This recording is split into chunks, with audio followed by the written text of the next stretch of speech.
সিলেটে সশস্ত্র মাদক ব্যবসায়ীকে গ্রেফতার করতে গিয়ে ছুরিকাঘাতে ইমন আচার্য নামে র্যাবের একজন সদস্য নিহত হয়েছেন।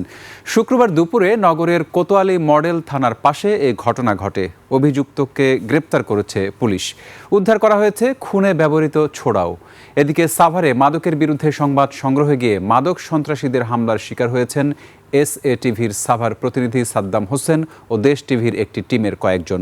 সিলেট বিভাগীয় প্রতিনিধি ওয়েস খসরু ও সাভার প্রতিনিধি শাহেদ জুয়েলের তথ্য ভিডিওতে মাসুমা লিসার রিপোর্ট। দুপুর 12টা সিলেটের কিনব্রিজের নিচে চাঁদনীঘাটের সিঁড়ি এলাকা। আসাদুল আলম বাপ্পি মাদক সেবন করছিল। এ সময় পুলিশের টহল টিম বাপ্পিকে ধাওয়া দেয়। বাপ্পি কোতোয়ালি থানার ওদিকে পালাচ্ছিল। ওই সময় সাদা পোশাকে ওই এলাকা দিয়ে যাচ্ছিলেন র্যাব 9-এর সদস্য ইমন আচার্য। তিনি বাপ্পিকে জাপটে ধরা মাত্রই সে হাতে থাকা ছোরা দিয়ে ইমনের বুকে একের পর এক আঘাত করে। পুলিশ জানায় র্যাব সদস্যকে ছুরিকাঘাতের পর বাপ্পি একটি বাসায় ঢুকে পড়ে। সে বাসায় থাকা এক শিশুর গলায় চাকু ধরে।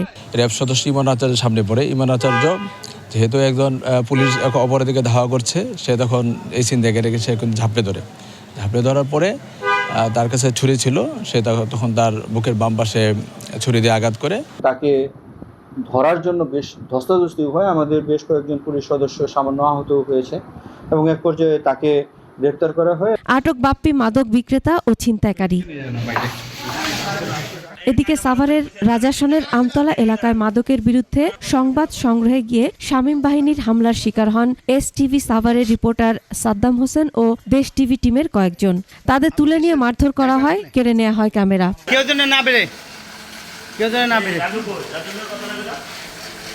পুলিশ ও স্থানীয় সাংবাদিকরা গিয়ে সাংবাদিকদের উদ্ধার করে। চিকিৎসার জন্য তাদের হাসপাতালে ভর্তি করা হয়েছে। Masuma Lisa, desk report, 21 television.